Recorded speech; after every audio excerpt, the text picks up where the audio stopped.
දෙවියන්ගෙන් වැඩ ගන්න මිනිසුන්ට උදව් කිරීමට පමණයි මිනිසුන්ට හානි කිරීමට දෙවියන්ගෙන් වැඩ ගන්න එපායි දෙවියෝ නෙවෙයි වෙන ශක්තියින් එක්ක තමයි ගනුදෙනු කරන්නේ කවදාකරි Tamante ඒකේ වන්දියක් ගෙවන්නේ. ඉතින් ඥාන මුද්‍රාවෙන් මේ ඕම් නමः ශිවාය ජප කිරීම තමන්ගේ ඇඟ ඇතුලේ ඕරා එකක් සමන්ගේ ඇඟ ඇතුලේ ශක්තියක් විහිදවනවා. ගුරුකම් වල ඔය තන්ත්‍ර මන්ත්‍ර කොටස් වලදී මිනි අටසැකිලි මිනි ඔලු අරගෙන එහා සම්බන්ධ গুপ্ত විද්‍යාවන් කරනවා. ඒකට තමයි අපි ඔය කපාල මෝක්ෂය කියලා කියන්නේ. මේ තාන්ත්‍රික ලෝකයේ විද්‍යාවන් ආවේ මිනිසුන්ට උදව් කරන්න. අර තරහ ගිහිල්ලා නැත්නම් කෙනෙක් ගිල්ලීමට පොඩි චුට්ටි දමනාපකම් වලට හරි මං දෙන්නම් වැඩක් කියලා කරන්න ආපු දෙයක් නෙවෙයි. තාන්ත්‍රික යෝගියා අතිශය බලගතුයි නම් ඇත්තරම මේ හරහා කෙනෙකුට ශක්තියක් උදවන්න පුළුවන්. මේ ශක්තිය එන ආකාරයෙන් මම පැහැදිලි කරන්නම්.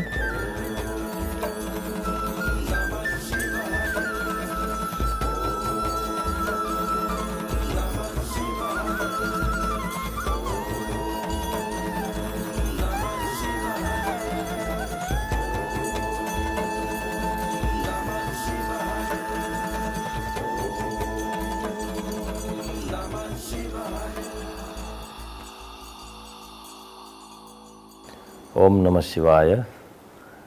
අද අපි තාන්ත්‍රික ලෝකයේ තියෙන වැදගත්ම සංසිද්ධියක් කතා කරන්න යොදාගෙන තියෙනවා.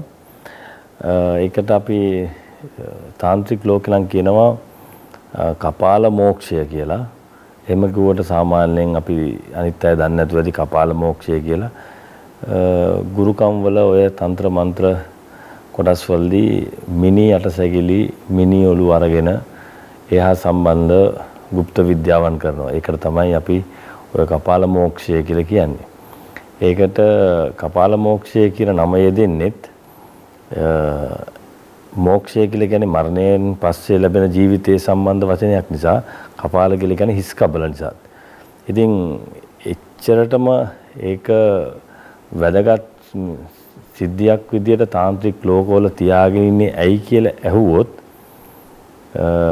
මිනිසෙකුට කරදරයක් කරන්න නැත්නම් බ්ලැක් මැජික් එකක් නැත්නම් වෙන හූනියමක් වෙන කොඩි විනයක් ඔය මොන නම් වලින් කිව්වත් කෙනෙකුට අගතියක් කරන්න හානියක් කරන්න මිනිහෙක්ම මනුස්ස ස්වරූපයකම ශරීරාංග කොටසක් අරගන්නේයි කියලා මිනිස්සුන්ට ප්‍රශ්න කරන්න පුළුවන් තැන් තියෙනවා. ඊට මෙහා අපි සාමාන්‍යයෙන් කතා කරොත් තාන්ත්‍රික අය අතේ සාමාන්‍යයෙන් කෑම බීම පාවිච්චි කරන්න අපි පිඟානක් කෝප්පයක් පාවිච්චි කරන වෙනුවට කපාලයක් තමයි භාවිතා කරන්නේ. කපාලය කියලා කියන්නේ හිස් කවුල තියෙන ඉහළ කොටස. අස්ථි 8කින් තමයි ඒක හැදිලා තියෙන්නේ. සම්පූර්ණ අස්ථි 22ක් විතර තියෙන තැනක උඩ කොටසේ තියෙන අස්ථි 8න් තමයි ඒක නිර්මාණය වෙලා තියෙන උඩ කොටස. ඒක මොළයේ ආවරණය වෙච්ච ස්නායු පද්ධතිය ආවරණය වෙච්ච කොටස තමයි මුහුණ සම්බන්ධව තියෙන අස්ථි නෙවෙයි පාවිච්චි කරන්නේ. මොළය සහ ස්නායු සම්බන්ධව ආරක්ෂිත ආවරණ කොටස තමයි පාවිච්චි කරන්නේ. ඉතින් ඒකට කපාලය කියලා කියන්නේ සංස්කෘතික වචනයක් විදිහට තියෙන්නේ. අපි අර මිනි ඔලුව කියනකොටම අපි සාමාන්‍යයෙන් සම්පූර්ණම මිනි ඔලුවක් විදිහටම ග්‍රයිවිය කශේරුකාවේ මුඩටම තියෙන පාවිච්චි කරනවා. නමුත් ඒකෙදි අපි බුදු පූජාවේදී ශක්තිය බලය පිහිටවන්නෙම උඩ තියෙන කපාල කොටසේ. ඉතින් මේ කපාල කොටස පාවිච්චියේදී කපාල මෝක්ෂය කියලා කියන්නේ කෙනෙක්ගේ මරණයෙන් පස්සේ තියෙන විඥානය හෝ ශක්තිය හෝ ඊළඟ උත්පත්ති ආත්මයට හෝ සම්බන්ධ කීලයක් වගේ තියෙන ශක්තිය කපාලේ හරහා සම්බන්ධ වෙනවා කියන නිසා.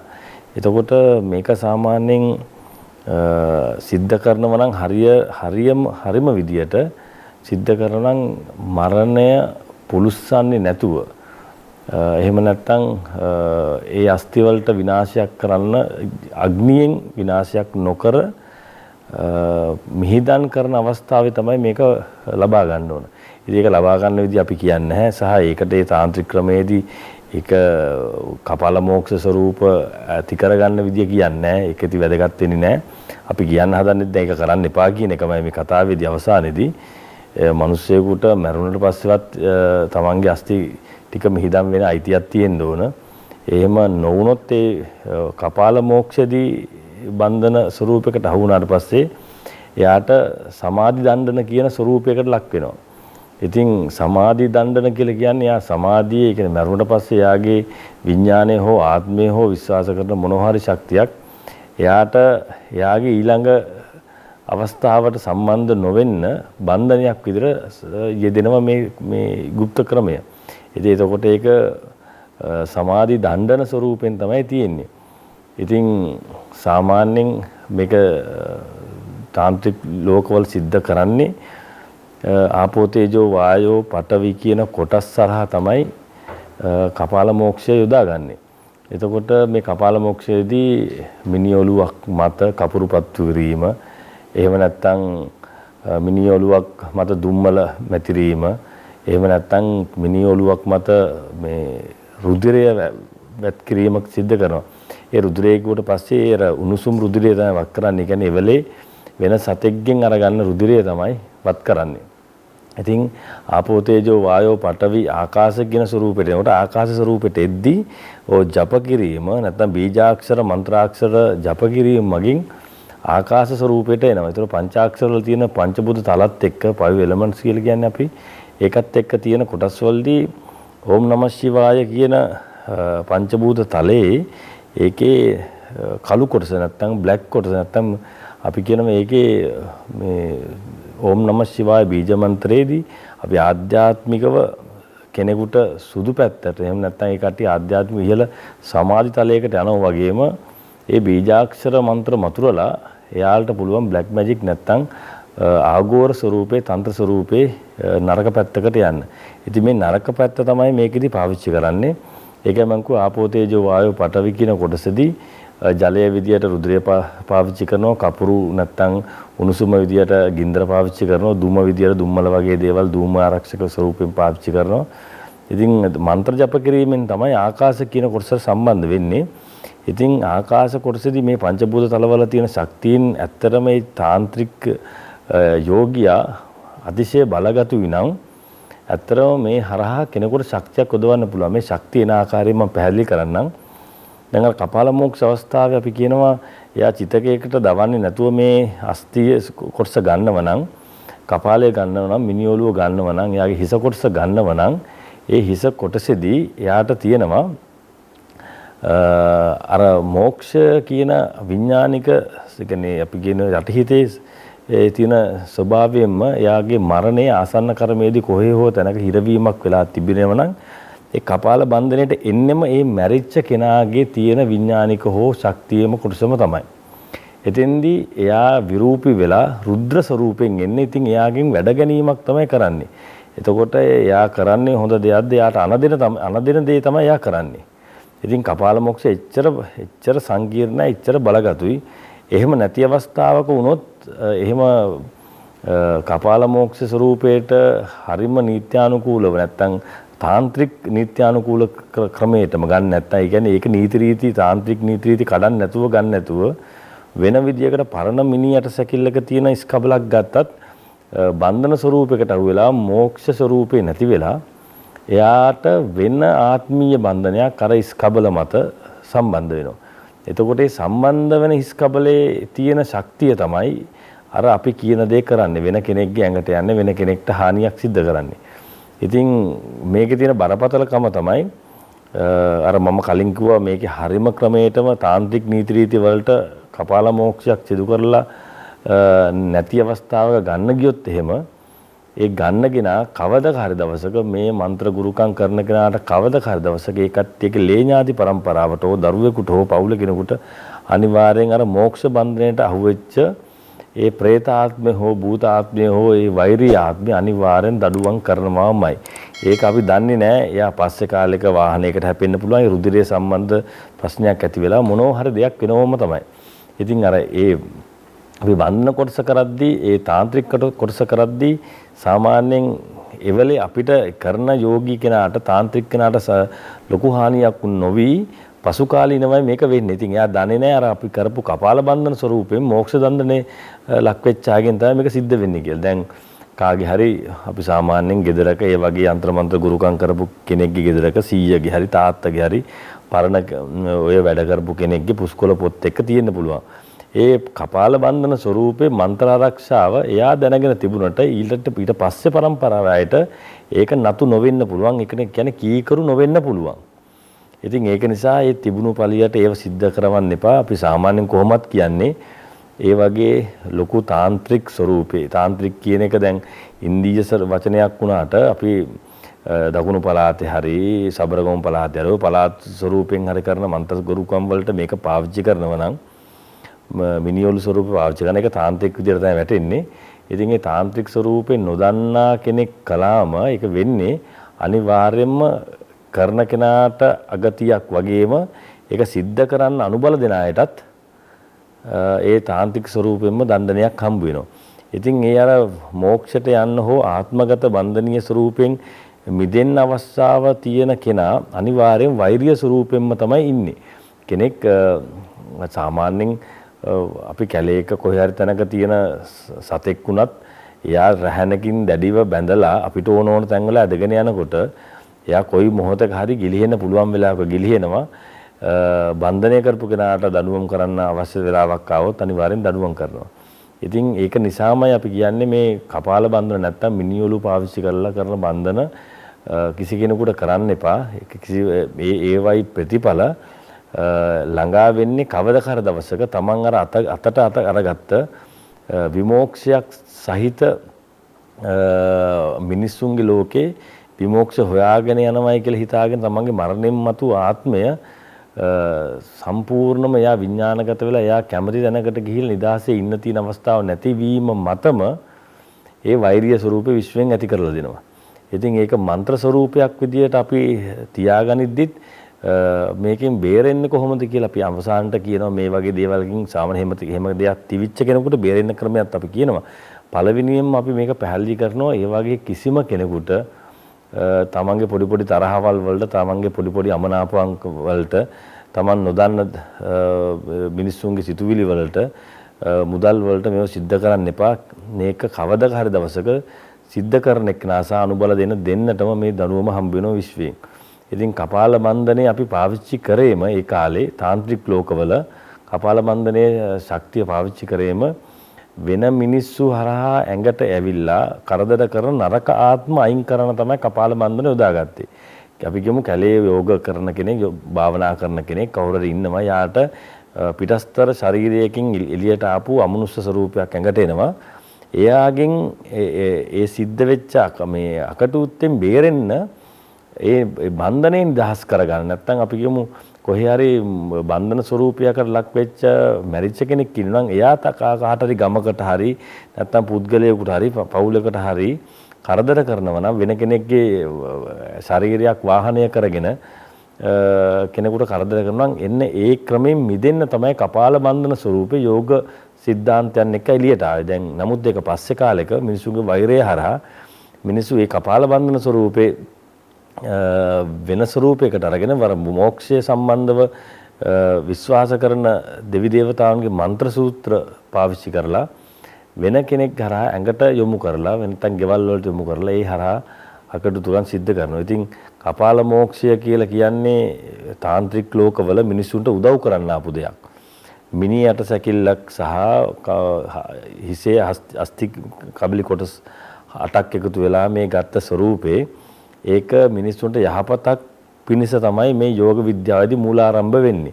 පසු කාලීනව මේක එක එක මතිමතාන්තර සහ තමන්ගේ වෛරීය ස්වරූප මත ඒ යෝග කුලවල කට්ටිය වෙන් වෙලා මලයාලම් විදියට ප්‍රබලවම අයින් වෙනවා. මේක මලයාලම් ශාස්ත්‍රය තමයි වැඩිපුර පාවිච්චි කරන්නේ.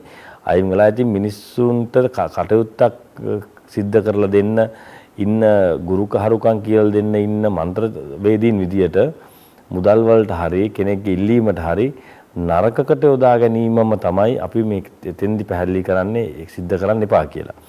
ඉතින් කවදක හරි දවසක එහෙම පෞලි සමාජිකයෙකුට හෝ Tamanට හෝ කොහෙන් හරි තැනක Tamanට දැනගන්න ලැබුණොත් හරියට එම කපාල බන්ධ මොක්ෂයක් හරි ඔය මිනියලු මේ මිනියට සැකිලි අරගෙන Tamanට බන්ධන ස්වරූපයක් කරලා තියෙනවා කියලා දැනගත්තොත් ඇත්තටම මුදල් හෝ මොනවා හරි යంత్ర මන්ත්‍ර කරන කෙනෙක් ගාවට යන්න බැරි නම් ඇත්තටම යාට බේරෙන්න ක්‍රමයක් තියෙනවා. ඒ බේරෙන්න ක්‍රමේ තමයි ඔය තාන්ත්‍රික විද්‍යාවේ රහසක් විදිහට තියෙන එක ගුරුවරුන් අතර විතරයි තියෙන්නේ, තාන්ත්‍රික යෝගියෝ අතර විතරයි තියෙන්නේ. නමුත් ඉතින් එහෙම තිබිලා වැඩක් නැහැ මේ ශාස්ත්‍රය. මිනිස්සු අතරට යන්න ඕන. දෙවියෝ වඳින්න තියෙන ගුරුවරුන්ට විතරක් නෙවෙයි, ශාස්ත්‍ර විද්‍යා ධාරින්ට විතරක් නෙවෙයි නිසා අපි විශ්වාස කරන මේක සාමාන්‍ය මිනිස්සු දැනගන්න ඕන කියලා. ඉතින් තමන් ඇත්තටම නිර්මාංශ වෙන්න ඕන. මේ වගේ අවස්ථාවක නිර්මාංශ වෙලා රක්ත බීජ ස්වරූපයකට පත් නොවෙන, රක්ත බීජ ස්වරූපයකට කියලා කියන්නේ එහෙම බන්ධනයකට ලක් වෙච්ච කෙනෙක් නිතර මස් මාංශ අනුභව කිරීම එයාගේ අර නරක ඇඟට ආපු නරක ශක්තිය වර්ධනය වීමක් වෙනවා. ඒ කියන්නේ ඒ බීජ ස්වරූපයෙන් වර්ධනය වීමක් වෙනවා. ඒ නිසා නිර්මාංශ වීමේ ඒක ආනිසංශයක් විදියට ඒ වගේ බන්ධන ස්වරූපයක් තියෙන කෙනෙකුට බේරීමක් තියෙනවා. ඉතින් මම අර කලින් කිව්වා ඕම් නමः ශිවාය කියන බීජ මන්ත්‍රයෙන් තමයි මේ තාන්ත්‍රික ලෝකේ පළවෙනි ආරම්භය එන්නේ. ඉතින් ඒක තමයි මේ මූලික කරලා මේ කට්ටිය නරකක් කළු විදියට, ඒ කියන්නේ බ්ලැක් මැජික් විදියට පාවිච්චි කරන්නේ. ඉතින් කෙනෙකුට උදේ පාන්දර බ්‍රහ්ම මුහූර්තය කියලා කියන්නේ අපේ තාන්ත්‍රික ලෝකේ 3:00යි 4:00යි අතර. ඒ වගේ වෙලාවක තමන් අදහන ආගමක් අදහලා ඊට පස්සේ විනාඩි 15ක් හෝ 20ක් බීජ මන්ත්‍රයක් විදියට මේ අපි කියන එක ප්‍රණමම් කියලා ඕම්කාරයත් එක්කම ඕම් නමः ශිවාය කියන එක චාන්ට් කරන්න, ජප කරන්න. ඒක 100ක්ද 108ක්ද 1000ක්ද කියලා වැදගත් වෙන්නේ නැහැ. ඒක නිශ්චිත කාලවකවානුවක ඒක සිද්ධ කරන්න. ඒක නිතරම කියන කෙනෙකුට, සිද්ධි වෙච්ච කෙනෙකුට කපාල මෝක්ෂ බන්ධනේ එහෙම නැත්නම් ඔය මිනි අලු පාවිච්චි කරලා නැත්නම් අපි මිනි ඔලුවක් පාවිච්චි කරලා කරපු බන්ධන ස්වරූපේ තියෙන ශක්තියින් ඇඟේ ස්ථාපනය වෙන්නේ නැති වෙන්න ඕරා එකක් නිර්මාණය වෙනවා. ඒකදී අර ඕම් කියන එක ප්‍රණමම් කියන එකට ඒ කියන්නේ අපි කියන එක විශ්වයේ දිව්‍යංගේ හඬ කියලා නමः ශිවාය කියන පංචර අක්ෂර ස්වරූපේ බීජ ස්වරූපෙට ඕන් නම ශිවාය කියන කොටස තමයි එන්නේ. ඕන් නයන්නෙන් අපි භූමිය සම්බන්ධ කරගන්නවා, මයන්නෙන් අපි ජලය සම්බන්ධ කරගන්නවා. එතකොට ශිවාය කියන කොටස තමයි ඉතුරු වෙන්නේ. ශිවාය කියන කොටසේ ශී කියන කොටසදී අග්නිය මූලික කරගන්නවා. වා කියන එකෙන් වායුව මූලික කරගන්නවා. ය කියන එකෙන් ආකාශ මූලික කරගන්නවා. ඒතර ආපෝ තේජෝ වායෝ පඨවි ආකාශ කියන පංචභූත තලවලම නිෂ්පාදනය වෙන හටගන්න ක්වොන්ටම් එකක් හරි විශේෂිත තරංග ස්වරූපයක් හරි තමයි මේකට පාවිච්චි වෙන්නේ. ඉතින් සාමාන්‍යයෙන් මේ බීජ මන්ත්‍රය නැත්තම් ඕම් නමः ශිවාය කියන කොටස උච්චාරණය කිරීම මත ලංකාවේ නොවුනත් විශ්වයේ තියෙන ප්‍රධානම ස්ථාන භූමි 5ක්. ඒ පංචාක්ෂර භූමි මන්ත්‍ර වලට. එතකොට එකක් තියෙනවා භූමියට සම්බන්ධ කොටසක් තියෙනවා ඒකාම්බේශ්වර කියලා. අනිත් එක ජලයට සම්බන්ධ කොටසක් තියෙනවා. ඒක මේ ජලය මූලික වෙලා ශිව දෙවියන්ගේ උත්පත්තියට සම්බන්ධ ජම්බුකේශ්වර කියන නාමයකින් තමයි පවතින්නේ. ඊට පස්සේ ඊසාන ලිංගම් කියලා කොටසක් තියෙනවා. ඊසාන ලිංගම් තියෙන අරුණාචලම් වල අන්නාමලේ ඒක අග්නි ලිංගම් ස්වරූප අග්නේශ්වර කියන කොටසට තියෙනවා. ඊට පස්සේ වායු කියන එක හරි ප්‍රබල ස්ථානයක් තියෙනවා. ඒකත් ඉන්දියාවේ තලංගාය වල තියෙන්නේ. ඒ තලංගාය වල තියෙන කොටසේදී ඒක කාලහස්ති කියලා තමයි ශිව පංචභූත ලිංගම් එකට කියන්නේ. අනිත් එක තමයි සිදම්බරම් කියලා ඒත් ඉන්දියාවේ තමිල්නාඩුවේ කොටසක් තියෙනවා. සිදම්බරම් කියන්නේ චිත්තම්බලම් කියලා. චිත්තම්බරම් කියලා කියන්නේ ආකාශයට සම්බන්ධ, චිත්ත වේගයට සම්බන්ධ. ඒතර මහා පොළොවේ ඉඳලා ආකාශයට සම්බන්ධ වෙන්න පුළුවන් ශක්තිය තමයි ඔය අපි ඕම් නමः ශිවාය කියලා ජප කිරීමේදී කරන්නේ. ඉතින් ආපෝ තේජෝ වායෝ පඨවි කියන කොටස් වලින්ම නිර්මාණය වෙලා නරකක් සිද්ධ වෙනවා නම් ඇත්තටම අපිට ප්‍රයෝගී කරගන්නත් වෙන්නේ ඒ ආපෝ තේජෝ වායෝ පඨවි කියන කොටසේ හොඳ කොටස. ඒ කියන්නේ සුදු කොටස. අපි කොහොමද ධන කාබන් තියෙනවා නම් කොහේ හරි තැනක ඍණ කාබන් මගින් මේක උදාසීන කරගන්න පුළුවන් කියලා තමයි කියන්නේ. හැබැයි අපි කියන්නේ ඒ වගේ දණ්ඩ මෝක්ෂ ස්වරූපයක්, කපාල මෝක්ෂ ස්වරූපයකට බන්ධන ස්වරූපයක් කවුරු හරි ඇති කරගන්නව නම් ඒක ලොකු මහා විද්‍යාවක්. ඒ මහා දසවිද්‍ය ඒක ඉන්න කාමක්ක කෝවිල් ඔඩිසාවල තියෙන දසවිද්‍යා කාමක්ක කෝවිල් ෂෝඩසී කියලා කියන්නේ අත් 40ක් තියෙන පාර්වතී මෑණියන්ගේ ශක්තියෙන් ඕක එන්නේ. ඉතින් ඔය නීලගිරි පර්වතවල තියෙන කොටස් වලින්. එතකොට ඉච්ඡර ලොකු මහා බන්ධන ස්වරූපයක තියෙන තාන්ත්‍රික ලෝකේ තියෙන ප්‍රබලම දේ පංචබීජ අක්ෂර වලින් ඕම් නමස් ශිවාව කියලා නිකන් අපි නිකන් කියනවා. ඒ ශිවාය කියන කොටසේ ශිව කියන කොටසේදී මේක අයින් කරගන්න පුළුවන්ද කියලා කෙනෙකුට ප්‍රශ්නයක් ඇතිවෙන්න පුළුවන්. ඇත්තටම පුළුවන්. ඕම් නමස් ශිවාය එච්චර ප්‍රබලයි. එච්චර ප්‍රබලයි. හැබැයි ඒක නිකන් මේ ගෙදර යන ගමන් මේ කොහෙවත් යන ගමන් එහෙමනේ ඒ තන ස්ථාන සහ සිද්ධි කරගන්න ඕන ක්‍රමයට කරගන්නව නම් තමයි ඒකේ තමන්ට බලයක් පිහිටක් තියෙන. ඉතින් යෝග කරන කට්ටිය ගොඩක් තැන්වල ඕම් නමස් ශිවාය කියලා ඥාන මුද්‍රාව පාවිච්චි කරලා සිද්ධ කරනවා. අපි අර ඥාන මුද්‍රාව කියලා අපි කලනුත් කියලා ඇති. ඥාන මුද්‍රාව කියලා කියන්නේ මේ අග්නි මේ ලිංගම් කොටසයි වායු ලිංගම් කොටසයි එකතු කරලා ඒ සාමාන්‍යයෙන් අපි ඔය ඒ ඇඟිලි දෙක එකතු කරලා අනිත් ඇඟිලි එළියට විහිදුවොත් මේ ඥාන මුද්‍රාව තියෙන. ඥාන මුද්‍රාව ත්‍රිකෝණාසනයක් මත තියලා අත් දෙකෙන්ම ඒක සිද්ධ කරගන්න අපි ඒක සාමාන්‍ය යෝගවල කට්ටියක් දන්නවා දැකලා තියෙනවා. ඉතින් ඥාන මුද්‍රාවෙන් මේ ඕම් නමස් ශිවාය ජප කිරීම තමන්ගේ ඇඟ ඇතුලේ ඕරා එකක් තමන්ගේ ඇඟ ඇතුලේ ශක්තියක් විහිදවනවා. ඒක අර මේ නිකන් හරියට ඇපල් ගෙඩියක් වටේ තියෙන අර පිටත පොත්ත විහිදෙන විදියට තමයි එන්නේ. ඒ කියන්නේ අපේ හිසේ ඉතිර දෙපොළ දක්වා තියෙන කොටස් වලින් චුම්බක ශේෂ්ත්‍රයක් නිර්මාණය වෙන විදියට තමයි ටෝරස් එකක් විදියට තමයි අතර මේක ක්‍රියාත්මක වෙන්නේ. ඉතින් ඇඟ වටේ ඒ වගේ ඕරා එකක් ඇති කර ගැනීමම හීලින් විදියට නැත්තම් අපි රේකීය කොටස් වල ඒන්ජල් හීලින් වගේ කියන කොටස් වලින් ඇත්තටම අපි අර නරක තියෙන ශක්තියින් කොටස් ගැලවි යන්න උපකාරී වෙනවා. ඉතින් මම කියන්නේ ඒ මන්ත්‍ර තන්ත්‍ර කරන විද්‍යාවේදී ඒක කපා ගන්න තියෙන ඒකට සම්බන්ධවම තියෙන යෝග තාන්ත්‍රික ක්‍රමවේද පාවිච්චි නොකරන්න කියලා නෙවෙයි. එහෙම කරගන්න බැරි වෙච්ච කෙනෙකුට හරි එහෙම සැක හිතන කෙනෙකුට එහෙම දෙයක් තියෙනවා කියන කෙනෙකුට Tamante එහෙම ඒ වගේ ශක්තියක් නොවේදී ඉන්න කෙනෙකුට ඇත්තටම පාවිච්චි කරන්න පුළුවන් බීජ මන්ත්‍ර ආරක්ෂාවක් තමයි ඕම් නමස් ශිවාය කියලා කියන්නේ. ඒක සාමාන්‍යයෙන් නිකන් අපි කියනවා ගියාත්මේ හෝ කියන්නේ අපි පහුගිය ආත්මවල ජප කරලා ඉතුරු ටික ජප කරන්න මේ ලංකාවට හෝ වෙන කොහට හරි ඉපදෙන්නත් පුළුවන් වගේ ශක්තියක තමයි ගැන කතා කරන්නේ. ඒ කියන්නේ අපි කියමු කෝටි වාරයක් ජප කරන ඕන කෙනෙක් කලින් ආත්මවල සිව දෙවියෝ අදහලා ජප කරලා මේ ආත්මෙදි මනුස්සාත්මයක් ලැබිලා ඒක සම්පූර්ණ කරගන්නව හා සමානව ඒක එච්චරට ලොකුවට කතා කරන විෂයක් වෙනවා. එතකොට ඕම් නමස් ශිවාය කියන කොටසෙම තමන් ඒකාග්‍ර වීම ඇතුලේ අර කපාල බන්ධන මොක්ෂ මේ බන්ධන කියන කොටස අයින් කරගන්න පුළුවන්. ඉතින් මම යෝජනා කරනවා සහ මම ඉල්ලීමක් කරනවා යంత్ర මන්ත්‍ර ගුරුකම් වල ඔය මිනි අලු සහ විශේෂයෙන් හිස් කබල් පාවිච්චි කරලා ඒ කරන ශක්තියින් එක්ක කරන නරක ගනුදෙනුව ඇත්තටම ඒක තමන්ට නැති වුණත් තමන්ගේ දරුවෙකුට හරි ඒ කපාල මොක්ෂ බන්ධනයේ වෛරීය ස්වරූපය අනිවාර්යෙන් වෙනවා. ඒක එයා දන්නේ නැහැ.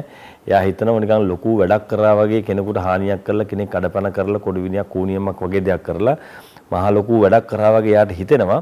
හැබැයි එයා දන්නේ නැහැ ඒ තාන්ත්‍රික ස්වරූපේ ඒ තියෙන රහස් ස්වරූපේ තමයි ඒක පාවිච්චි කරලා තමන්ගේ අතේ අනුන්ට අවඩක් කරන්න කරන බීජ මන්ත්‍රවල මෝක්ෂ බන්ධනයට අහුවෙච්ච නපුරු ආත්ම නරක ආත්ම പ്രേත භූත ආත්මවල කොටස් අනිවාර්යෙන් තමන්ගේ ලේ හරහා අනිවාර්යෙන්ම තමන්ගේ දරුවන්ට අවඩක් කරනවාමයි. ඒක වේද විද්‍යාවේ සත්‍යයක්. ඉතින් මම කලින් කිව්වා මේ කපාල මොක්ෂ සහ මේ මිනිහට ඇට සැකිලි අරගෙන මේ තාන්ත්‍රික ලෝකේ විද්‍යාවන් ආවේ මිනිසුන්ට උදව් කරන්න. අර තරහ ගිහිල්ලා නැත්නම් කෙනෙක් ගිල්ලීමට පොඩි චුට්ටි දමනාපකම් වලට හරි මං දෙන්නම් වැඩක් කියලා කරන්න ආපු දෙයක් නෙවෙයි. ඒක නිසා නොදැන කරන්න එපා. අර දැනගෙන ගියොත් කතරගම නොදැන ගියොත් අතරමඟ වගේ තමයි. මේ තාන්ත්‍රික විද්‍යාව කෙනෙක් කියනවා අපි කරන්නේ තාන්ත්‍රික විද්‍යාව නෙවෙයි අපේ සීයගේ තාත්තගේ පුස්කොළ වලින්. මේ සියලු දේ අයිති වෙන්නේ තාන්ත්‍රික විද්‍යාවන් වලට. ඒක මේ තාත්තගේ සීයගේ පුස්කොළයි කියලා එහෙම දෙයක් නැහැ. විශ්වයට අයිති තාන්ත්‍රික විෂයට තමයි මේක තියෙන්නේ. ඉතින් ඇත්තටම අපි අද යෝජනා කරා ඒ ගැන දැනුවත් කරන්න මේකේ තියෙන බරපතලකම කියන්නේ තමන්ට තමන් ආදරේ නැතුණත් තමන්ගේ දරුවන්ට තමන් ආදරෙයි තමන්ගේ ලේ ඥාතින්ට තමන් ආදරෙයි. ඒක නිසා කෙනෙක්ගේ විනයක් ආපිට පෙරලන්න සහ කෙනෙකුට උදව්වක් කරන්න කපාල බන්ධන මොක්ෂ ස්වරූපයක් තාන්ත්‍රික නොදන්න කෙනෙක් වුණත් ඒ දන්න ශිල්ප විද්‍යාව නැත්නම් තාන්ත්‍රික මන්ත්‍ර විද්‍යාව වලින් කරත් තමන්ට අවඩක් වෙන එකේ නරකක් කරන්න ගියාම කොහොමත් තමන්ට අවඩක් වෙනවාම තමයි. ඉතින් තමන් පරිත්‍යාග වෙලා තමන්ගේ ලේ රුධිරය පරිත්‍යාග කරලා කෙනෙක් බේරගන්න කෙනෙක්ගේ අසනීපකින් බේරගන්න අමනුස්ස බලවේගකින් බේර ගන්න ඔය කපාලයක් නැත්තම් මිනි ඔලුවක් අරගෙන පූජාවක් කරලා පිරිසුදු සහනයක් දුන්නට කමන්නේ. එතෙන්දී අපි ශිව දෙවියන්ගෙන් මහා දෙවියන්ගෙන් අනුකම්පාවට ලක් වෙලා අපිට ශක්තියක් විදියට තියෙන මේ අපිට සාංශාරික වශයෙන් දුන්න මනෝභවික නැත්තම් චිත්තභවික මේ මන්ත්‍ර ශක්තිය සංවර්ධනය වෙනවා. ඒ ඇරුණම නරකක් කරන්න ගියාම කවදාවත් ආත්ම ගානකට යාට සිද්ධි වෙච්ච මන්ත්‍රයක්වත් සාංශාරිකවත් පිහිටන්නේ නැහැ. ඉතින් අගෝර තන්ත්‍රවල මෝක්ෂ කපාල ස්වරූපය ලංකාවේ දකින්න හම්බ වෙන්නේ නැහැ.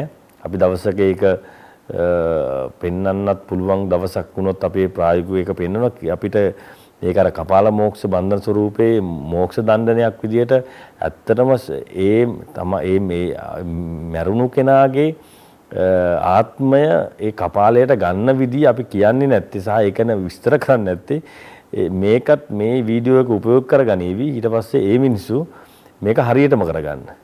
ඉතින් ගොඩක් වෙලාවට මිනිඔලු අරගත්ත කියලා එහෙම මන්ත්‍ර මැතිරුවා කියලා ඒකට මදිරා ඒ කියන්නේ අරක්කුවක් කරා කියලා ඒකට පූජා කරා කියලා එහෙම අනවශ්‍ය ශක්තියක් එහෙම ලේසියෙන් එන්නේ නැහැ. අර තාන්ත්‍රික යෝගිය බලවත් නම් අනිවාර්යෙන් ඒක සිද්ධ වෙනවා. අපි අර මේක නිවැරදි ක්‍රමය අර හොරකම් කරන්න, මිනී මරන්න, අර අහු නොවී කරන්න මේ කියනවා වගේ දෙයක් වෙන නිසා ඒක අපි මෝක්ෂ දණ්ඩන ස්වරූපයෙන් ඒක මිනිඔලුව ගන්න විදිය කියන්නේ නැහැ. අපි කියන්නේ කොහොම ගත්තත් දැනගෙන ගත්තත් නොදැන ගත්තත් මේක තාන්ත්‍රික විද්‍යාවේදී නිතර මේක කරන්න පාවිච්චි කරාම Tamanට අවඩක් වෙලාම තමයි අනුන්ට අවඩක් වෙන්නේ. ඉතින් ඉක්මනටම ඒ අවඩ ඇස් දෙකට දකින්නේ අනුන්ට වෙන එක වෙන්නේ නැති. නමුත් Tamanගේ ලේ හරහා ඒක අනිවාර්යයෙන්ම වෙනවා. ඉතින් ඒ මිනිහෙක් මරුණම එයාගේ ආත්ම ශාන්තිය එයා විශ්වාස කරනවා නම් එයාගේ අස්ති කොටස් ටික පරීක්ෂා කරලා නැත්තම් අපි කියමු අවශ්‍ය එයාගේ මෝක්ෂය වෙනුවෙන් එයා හිතනවා නම් ජල සමාධියක් කියලා එයාට වතුරට පාව කිරීම හෝ ජලයේ මත දැමීම එයාට අග්නි ශාන්තියක් ඕන කියලා හිතනවා නම් එයා පුච්චලා පුලුස්සලා නැත්තම් භූමි ශාන්තියක් ඕන කියලා එයා වල දාලා ඒ වගේ කොහොම හරි කොටස් 3-4කින් එයා පිරික්සනවනේ දැන් මගේ ජීවිතේ මෝක්ෂ වෙන්න ඕන කොහොමද කියලා. ඒකට අදාළව මේ પરම්පරාවට කුල ගෝත්‍ර වලට අනුව ඒක सिद्ध කරලා දාන්න. එහෙම ඇරෙන්න කවදාවත් ඔය ඇක්සිඩන්ට් වෙලා මැරිච්ච මිනි ඔලුවක් අරගන්න පොඩි දරුවෝ නැති වෙච්ච තැනකින් අද වල දැමුණාස අද හාරලා ගන්න ඒ වගේව කරන්න යනපා කවදාවත්ම ඒ මෝක්ෂ ශාන්තිය වෙනුවෙන් ඒ ඉන්න මලගිය ප්‍රාණ ශක්තියට බැරි වුණත් ඒ වෙනුවෙන් ඉන්න අනිත් ශක්තියින් හරි Tamanට වැඩක් කරනවාමයි. ඒ නිසා ඒ දේ सिद्ध කරන්න එපා. දැන් මම ඒක නම් තව ටිකක් වෙන කොටසකින් පහදන්නම්.